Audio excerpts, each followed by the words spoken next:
Ez a könyv a kezembe tulajdonképpen ritkaság számba megy. Azt mondja, angol nyelven van, Table Tennis Legends, tehát asztali teniszező legendák, és nagyon stílszerűen Jan-Uwe Waldner van a tetején, ki más lehetne legendás ebben a sportágban. Megmondom, ki legendás, még sőt meg is mutatom, ha sikerül, és ez a címe a róla szóló cikknek a másik oldalán, hogy enfant terrible, vagyis hát mondjuk szabad magyar fordításban, de elég precízen fenegyerek, és ez nem más, mint Klampár Tibor, aki mellesleg Waldnernak bármely nyilatkozata, ami erről szólt, minden esetben úgy szólt, hogy Klampár a példaképe. És ez a mi Klampár Tibink perceken belül 50 esztendős. Amiről most szó van, és amiben őt bemutatjuk, és amiért megkerestük, az nem kizárólag ez az ünnepi alkalom, ez ki fog derülni. Járok 3 hónapja a statisztikába, segítem a lányokat. Nagyon rendesek velem, tényleg csak dicsérni tudom őket, és mondok dolgokat, és tényleg egy edző soha nem mondta, hogy még úgy néznek, és néha úgy csodálkoznak, hogy ilyet meglátok. Tehát én legalábbis úgy veszem észre a szemükben. Persze, hogy meglátom, hát kint látni a hibát. Egyelőre jól érzi magát, és az elmúlt 2 hónap tapasztalatai azt mutatják, hogy semmiféle gond nincs vele. Egy zseniális tudású játékos volt, aki messze-messze megelőzte a korát a játékstílusával. Másrészt pedig kevés olyan játékost ismertem, hát néhányan voltak, de nagyon kevesen, akik ennyire alázattal viseltettek a játék iránt. Azt a lelkiismeretességet, amit itt is lehet látni, hogy ha ő jön az edzésre, akkor biztos, hogy ő az első ember, aki itt van. És amikor megkérdezem tőle, hogy de Tibi, hát egy óra múlva kezdődik az edzés. Laci bácsát én megszoktam, és mi van, ha valami baj van a kocsimmal, vagy valami a közlekedéssel. Én fél óraval előbb mindig itt akarok lenni az edzésen, mert nekem ragasztani kell, nekem felkészülni kell, és soha nem szerettem elkésni. Tibi egy ilyen gyermeki lélek, amit nagyon sokat megőrzött belőle most 50 éves korára is, a pingpongon kívül, tehát az asztalon kívül. Nem is azt mondom, hogy a pingpongon kívül, hanem inkább az asztalon kívül, az asztalon kívüli életébe. Mert amikor az asztalhoz került, akkor azt hiszem, hogy az egyetlen igazán olyan dolog, amit komolyan vett, az a játék volt maga, és a versenyzés volt, és amit ma 50 éves korában az látom, hogy ugyanolyan komolyan vett. Ez egy szent, egy sérthetetlen dolog a részére.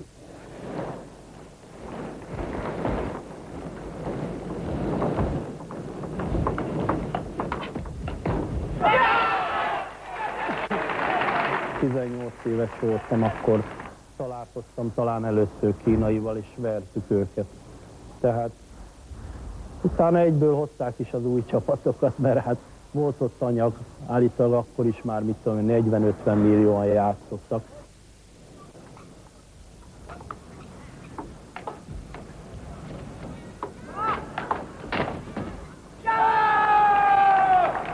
Ma jött egy új kínai, akkor úgy nézett, mint a régen én a Lenin szoborra, ilyen nagy bámulattal látszott, és akkor szinte remegett a keze, amikor játszott. Láttam a szerván földobni, így járt a keze. Tehát láttam, hogy fél.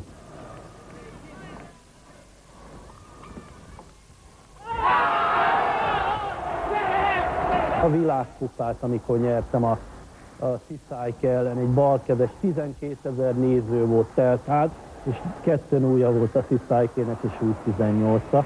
Megnyertem a harmadik szettet, negyediket simán nyertem, és döntőszett 18-14-en volt, és átgondoltam, hogy jó Isten, ezt én nyerem, és egál lett szinte. És utána, hála Istenben, majd nézett a kínai 2-t maga elé nyomott. Elég sokat el volt tiltva pont azokban az időkben, amiben ráment például egy világbajnokság is, egy csapatvilágbajnokság, mert például a kalkuttai világbajnokságon, ahol a Jónyer a Gergelyen nyert párost, a Klampár nem mehetett ki, ott biztos megnyertük volna a csapatot, a Jónyer a Klampárral lett volna párosba, tehát rengeteget vesztett ő ezzel. Az egy más dolog, hogy a sportág is rengeteget vesztett. Én azt hiszem, a mostani fejemmel nagyon nagy hiba volt a Tibit eltiltani. A Tibi imádta a pénzt, akkor is mindent megtett a pénzért. Ha neki volt egy pénzdíjas verseny, Ausztráliában nyáron, akkor ő azonnal arra készült és ment ki. A többiek inkább elmentek nyaralni, akár a Jónyer, akár Gergely, tehát a Tibinek a pénz nagyon fontos volt. Én azt hiszem, hogy pénzzel kellett volna megbüntetni, és nem eltiltani. Kiszámoltam, minimum egy 4 évet el voltam tiltva összevéve, és az nagyon sok egy pályafutásban, pláne amikor azért a csúcson voltam. Egyszer nyertem egy tiszta arany, Amerikában egy tiszta arany serleget. 14 karátos volt, mindegy. Apám ószeres volt régen, és egyből az jutott eszébe, hát jó, nem akartuk, hogy ebből hány gyűrű készülhetne, hát nevetség. És többet nem rendezték meg a versenyt, és kérték vissza a vándordíjat. Én meg mondtam, hát ezt nem adom, ha többet nem lesz.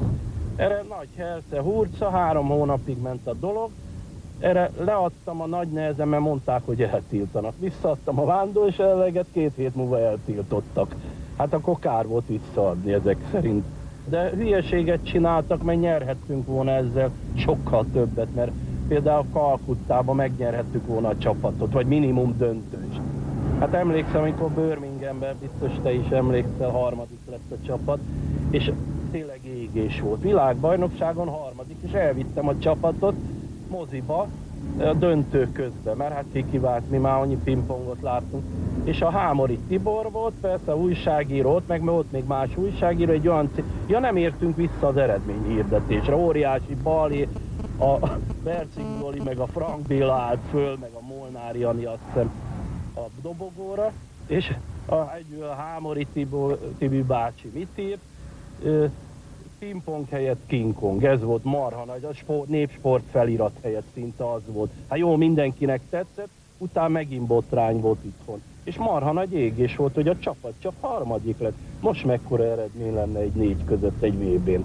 Hát azt hiszem, hogy nem is tudom. Mit csinál ez itt az a...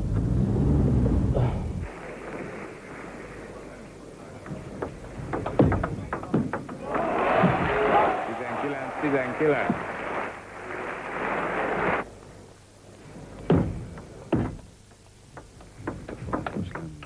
Pont, igen! Jól van, Tibor, 20-19.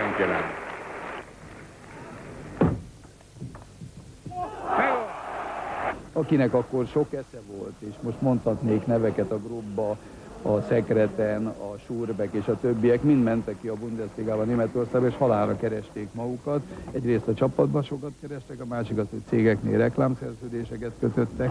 Tehát akkor megvolt az a lehetőség. Én azt hiszem, hogy akkor a Tibi egy nagyon nagy zicsert hagyott ki, lehetséges, hogy gondolom most már ma elmondhatom, hogy én akkor sokat beszélgettem vele arról, hogy neki le kéne pattannia, diszidálnia kéne, mert az 5-6 év, ami még hátra van a pályafutásában, vagy 8, az, hogy ki nagyon tudja kamatoztatni, ő nem volt egy pénzszóró ember, nagyon vigyázott a pénzt, azt össze lehetett volna rakni, és most nem lenne abban a helyzetben, amiben van, hogy a pingpongnak ki van szolgáltatva. Lehet, hogy akkor is a pingpongot csinálná, csak sokkal jobb feltételek között. Tehát én azt hiszem, akkor el kellett volna mennie külföldre, mert lehetőség nem volt arra, hogy szabályosan kimenjen, meg hivatalosan kimenjen.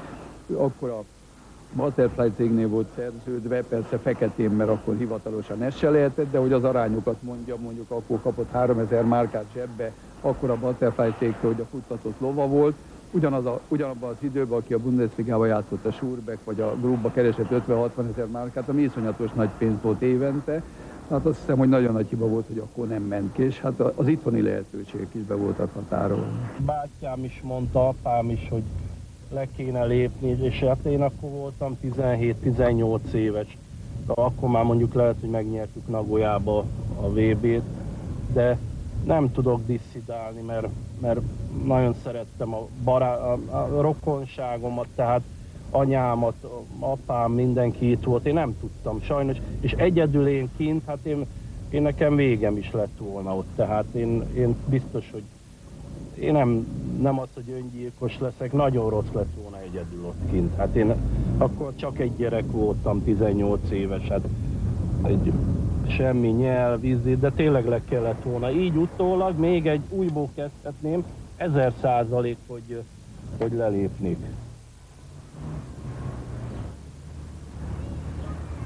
Sajnálok sok mindent, hogy egy ekkora világklasszis, aki például egy Waldnernek a példakép a mai napig is, ha meginterjúolnád, akkor a Waldner azt mondja, hogy a Klampár volt az Isten. Egy ilyen játékos lényegében összesen 2 világbajnokságot tudott összesen nyerni, ebben benne volt 12 is akár, annyi, mint a Wagnerben, biztos benne volt. Azon kívül sajnálom azért, mert azt a óriási tudást nem tudta kamatoztatni pénzzel, ilyenek miatt például, hogy nem ment ki, és nem tudta félretenni. Sajnálom azt, hogy 50 fölött most játszania kell, és nagyon-nagyon ki van szolgáltatva a pingpongnak. De ott volt még 1988-ban Szöulban az olimpián is. Sőt, megint ő volt a legjobb magyar férfi versenyző. 35 évesen elődöntőt játszott. Nézzék csak majd, hogy osztogat, mekkora tanár. Kiteszi oda, aztán oldalt vált, és most hogy elküldi az ellenfelet? Vissza sem ér. Klampár Tibor.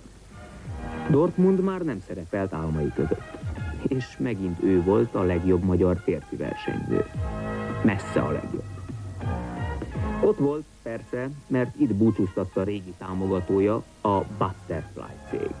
Úgynevezett levezető szerződésként 1,5 millió forint köszönetpénzhez juttatták, hisz ő volt az elmúlt 2 évtized egyik legsikeresebb reklámembere. Játszok békésen, van egy fix fizetésem ott, hát abból élünk, meg a feleségem, amit keres. Hála Isten, végre. Párosba is nagyon jó ment, úgy érzem. Itt egyéniben már nem annyira, de nyertem 3-0-ra, nehezen. És most már próbálom úgy magamat, már nem olyan rég, egy pár éve, egy 5-10 éve úgy készíteni, hogy nem gondolok a meccsre. Tényleg nem gondolom, mert nem tudok én se aludni. Hogy aludtál? Nem jól, mert éjjel egykor fölkeltem beindítani a kocsit, mert azt mondták, -20 lesz.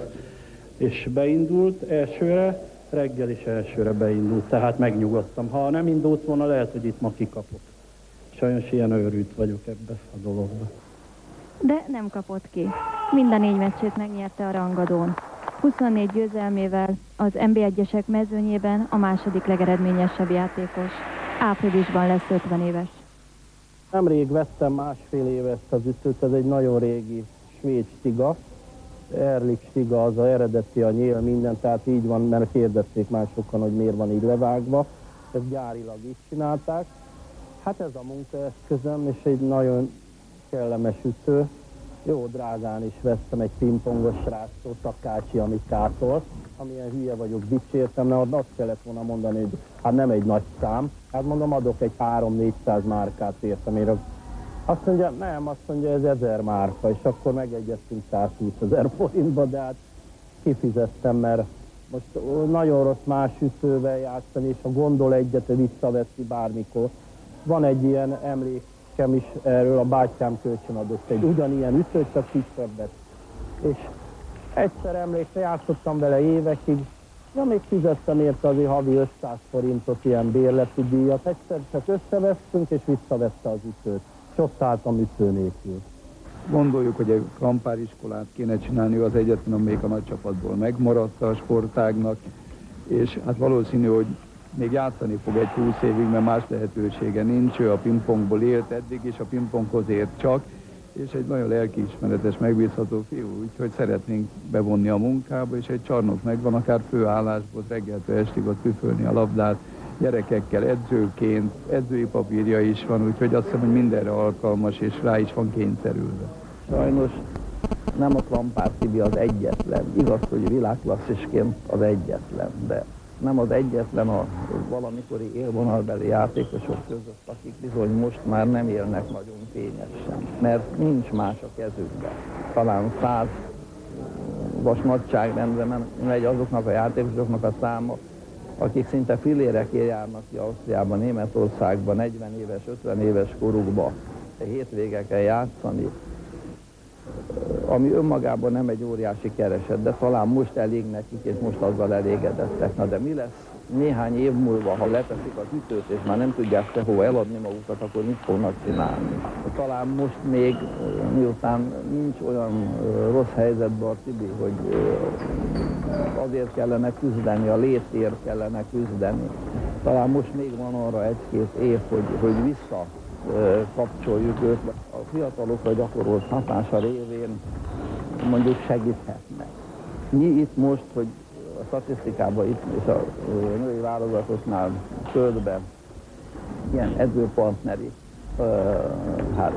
posztot. De mi azt reméljük, hogy egy bizonyos idő után meg fogja szokni itt ezt a munkát, és egy kicsit titkon azt remélem, hogy a Tibit edzőként is rövid idő után talán be lehet vonni a magyar asztali teniszbe, amire borzasztó módon szükség van. Úgy látom, hogy van esély arra, hogy a Tibi is felnőtté válik, vagy felnőtté vált, és ezt a felnőtté válást meg fogja tartani, és a gyermeki lelkét azt csak a szünetekbe, meg az öltözőbe fogja érvényesíteni. Sajnos egyből ugrok. Egyből, ha valaki megbánt, meg egyből visszaválaszolok drasztikusra. Sajnos nem számolok, mindig azt mondják, számolj 10-ig. Jó, tudok 10-ig számolni, de nem számolok, még 3-ig se. Nagyon szeretnék edző lenni, az az álmom, életem álma is. És nem is igazán nem akarom abba hagyni a pingpongot, mindig kérdezik már, hogy és meddig akarsz játszani? Mondom, amíg tudok, amíg meg nem sérülök, és amíg úgy érzem, hogy úgy játszok, hogy azért partiba vagyok itt a srácokkal. Tehát még nyeregetek is. Mindig kérdezgetik, mondjuk nem esik az se jól, mert van, aki úgy kérdezi, te meddig játszol még? Nem pedig úgy, Tibikem is meddig fogsz játszani, mert lehet kétféleképpen is kérdezni. Ezek bántó, és amikor így kérdez, te meddig pingpongol? Mondom, ameddig anyád él. Hát akkor mit mondjak erre? Amikor így kérdezi valaki, akkor valaki kedvesen kérdezi, akkor megmondom, hogy addig, amíg az egészségem enged, és úgy érzem, hogy nem égek, mint a Reichstag. Én nem tudom, de 35 éve már lehet annak, hogy Várkonyi Lászlóval, aki felfedezte Klampár Tibit, itt jártak a stúdióban, nem ebben, ahol most ülök, de végül is a Magyar Televízió stúdiójában, és emlékszem rá, hogy ezt a fiatal legénykét, akit Várkonyi László hozott, és aki akkor már csillag volt a magyar asztali tenisz sportban, egyszerűen képtelen voltam szóra bírni, ilyen egyszavas válaszokat adott, és végül kérdeztem tőle, talán az év ifjúsági sportolója Vándordi kapcsán jött szóba neve, és ezért is volt benne, és kérdeztem tőle végül, hogy hát akkor Tibikén mi szeretnél lenni, mire szánod magad? És csak hallgatott, egy szót se szólt, mondom, nem lennél esetleg televíziós sportriporter? Mondtam, mert már nem tudtam, hogy tudnék kiszedni belőle egy szót. Hát azóta azért megjött a beszélőkéje, és a most hamarosan 50 éves Klampinak, és hadd köszöntsük innen. Azért volt egy kicsit szomorú alaphangja is ennek az egésznek, nem véletlenül, hiszen ezért használtam bevezetőben a megélhetési sportoló kifejezést.